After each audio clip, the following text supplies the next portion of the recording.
विठ्ठल विठ्ठल जय हरी विठ्ठल विठ्ठल विठ्ठल जय हरी विठ्ठल। अभी जुलाई महीना चल रहा है और एक महत्वपूर्ण धार्मिक त्योहार अब आने वाला है, वो है आषाढ़ी एकादशी। आषाढ़ी एकादशी से पहले स्टार्ट होती है पंढरपुर की वारी, यानी महाराष्ट्र में जितने संत महात्मा हैं उनकी पालकियाँ पंढरपुर निकलती है। उसके साथ कई सारे महाराष्ट्र के लोग, उन्हें वारकरी कहते हैं, वो लोग जाते हैं पंढरपुर श्री भगवान विठ्ठल के दर्शन लेने। आषाढ़ी एकादशी के टाइम पे तो हमें पंढरपुर जाना पॉसिबल नहीं है, इसलिए हमने सोचा कि चलो आज ही चलते हैं पंढरपुर। चलो फिर देखते हैं हाउ टू रीच पंढरपुर। अगर आप बाय एयर पंढरपुर जाना चाहते हो तो नज़दीक का एयरपोर्ट पुणे है, जो अप्रोक्सीमेट 200 किलोमीटर की दूरी पे है। वहाँ से पंढरपुर के लिए बसेस अवेलेबल है, टैक्सी या कैब करके भी आप पंढरपुर पुणे से पहुँच सकते हो। अगर आप रेलवे से जाना चाहते हो तो पंढरपुर रेलवे से कनेक्टेड है। आपको शोलापुर या कुर्डुवाडी ये जंक्शन तक आना पड़ेगा, वहाँ से पंढरपुर के लिए ट्रेन चलती है। Pandharpur is well connected by बस। बहुत सारी मेन सिटियों से पंढरपुर के लिए डायरेक्ट बस सेवा अवेलेबल है। आज का वीडियो कुछ खास होने जा रहा है क्योंकि हम लोग उस जगह पे जा रहे हैं जो महाराष्ट्र के लिए बहुत ही इम्पोर्टेंट है।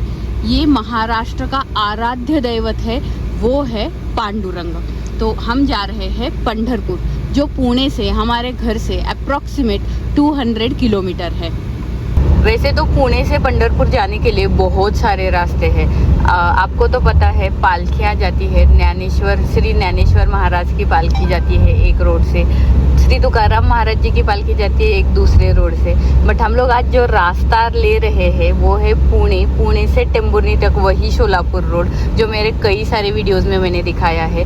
टेम्बुर्नी से हमें लेना है राइट टर्न और हम लोग पहुँच जाएंगे पंढरपुर।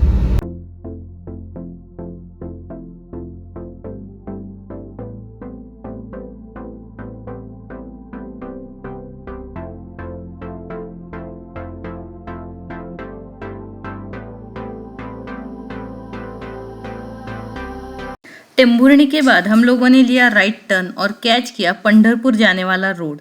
यहाँ से पंढरपुर अप्रॉक्सीमेट 40 किलोमीटर है। सोलापुर का हाईवे छोड़ने के बाद हमें जो रास्ता मिला वो कुछ इस प्रकार का है।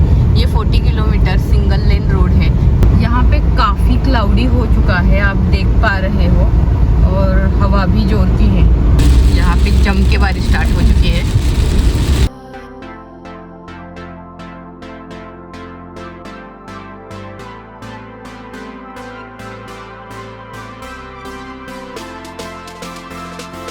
हम लोग अभी क्रॉस कर रहे हैं भीमा रिवर का ब्रिज। यहाँ इसे चंद्रभागा कहते हैं क्योंकि यहाँ पे भीमा रिवर का शेप क्रिसेंट मून की तरह है। भगवान पांडुरंग जी के दर्शन लेने से पहले हमें उनके परम भक्त श्री पुंडलिक महाराज का दर्शन लेना होता है। उनका मंदिर नदी के किनारे स्थित है। जब बारिश में नदी का पानी बढ़ जाता है तो ये मंदिर पानी में डूब जाता है। हम सिर्फ मंदिर के शिखर का ही दर्शन ले सकते हैं। नदी के यहाँ से श्री विठ्ठल मंदिर तक सीधा रास्ता जाता है, जो अप्रोक्सीमेट आधे किलोमीटर का है। हम लोग 5 मिनट वॉक करके मंदिर तक पहुंच सकते हैं। ये है पश्चिम द्वार। यहाँ तक ऑटो नहीं आती है, एक जगह पे आपको ऑटो छोड़ देती है, उधर से कुछ डिस्टेंस, हार्डली 100 मीटर का डिस्टेंस है ये मंदिर तक पहुँचने का। मंदिर तक पहुंचने वाले रास्तों में बहुत सारी दुकानें हमें मिलती हैं, जहाँ पे हमें मिलता है प्रसाद, चुरमुरे। उसके सिवा आप यहाँ से विठोबा एंड रुक्माई की आइडल्स भी परचेस कर सकते हो।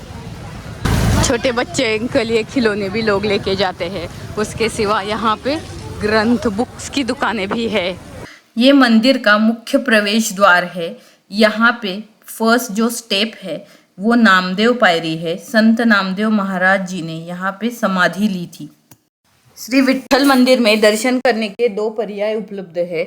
हम लोग जाके भगवान का मुख दर्शन कर सकते हैं और दूसरा पर्याय हम लोग भगवान के चरण स्पर्श करके दर्शन कर सकते हैं। अगर आपको भगवान के चरण स्पर्श करके दर्शन करना है और आपने ऑनलाइन बुकिंग किया हुआ है तो ज्ञानेश्वर दर्शन मंडप के यहाँ से आपको एंट्री मिलेगी। वहाँ पे ही मोबाइल लॉकर्स अवेलेबल है, वहाँ पे आपको फोन डिपॉजिट करना पड़ेगा। अगर मुख दर्शन कर रहे हो तो उसकी लाइन दूसरी जगह से है। भगवान पांडुरंग को ही विठ्ठल, पंढरीनाथ, हरि, नारायण कहते हैं, विठोबा भी कहते हैं। भगवान पांडुरंग की मूर्ति बहुत ही सुंदर है। वो काले पत्थर से बनी हुई है।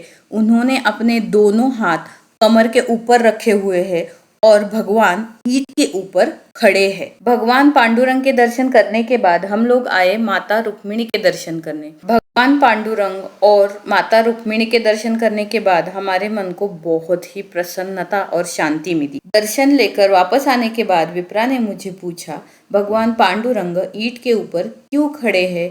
तब मैंने उसे उसके पीछे की कहानी बताई। ये कई सदियों पहले की बात है। संत पुंडलिक अपने माता पिता के परम भक्त थे।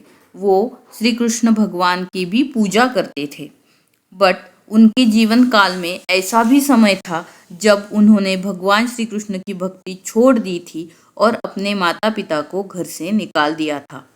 उनके ये कर्म का उन्हें पछतावा हुआ और वो फिर से माता पिता की भक्ति में लीन हो गए और श्री कृष्ण भगवान की भक्ति भी करने लगे।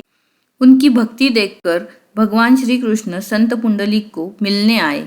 तब संत पुंडलिक अपने माता पिता की सेवा में मग्न थे। उन्होंने भगवान श्री कृष्ण को द्वार के यहाँ पे ही रुकने के लिए कहा।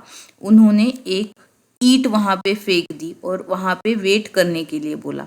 भगवान ने अपने भक्त की आज्ञा का पालन किया। कमर पर दोनों हाथ रखकर और पैरों को जोड़कर ईंटों के ऊपर वो खड़े हो गए।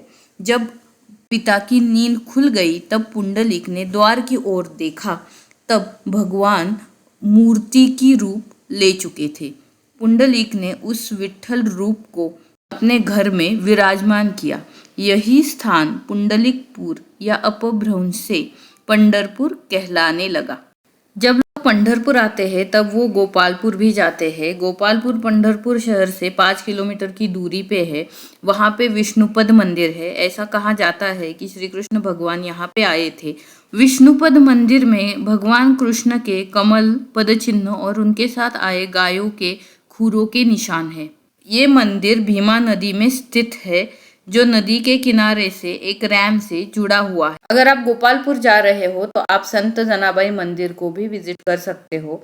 और वापस पंढरपुर में आने के बाद आपको देखने के लिए सबसे महत्वपूर्ण स्थान है वो है संत कैकाडी महाराज का मठ। ये जगह एक मठ होने के साथ साथ संग्रहालय भी है। यहाँ पे रामायण महाभारत के काल की विभिन्न घटनाओं की मूर्तियाँ है। इसकी संरचना चक्रव्यूह की तरह है। आप एक बार अंदर जाओगे तो घूम के सब मूर्तियाँ देख के ही आप बाहर पड़ पाओगे। इसके लिए लगभग 1.5 से 2 घंटे लग सकते हैं। हमारे पास उतना टाइम नहीं था तो हम लोगों ने ये प्लेस नेक्स्ट टाइम के लिए छोड़ दी। हमने हमारी रिटर्न जर्नी स्टार्ट की।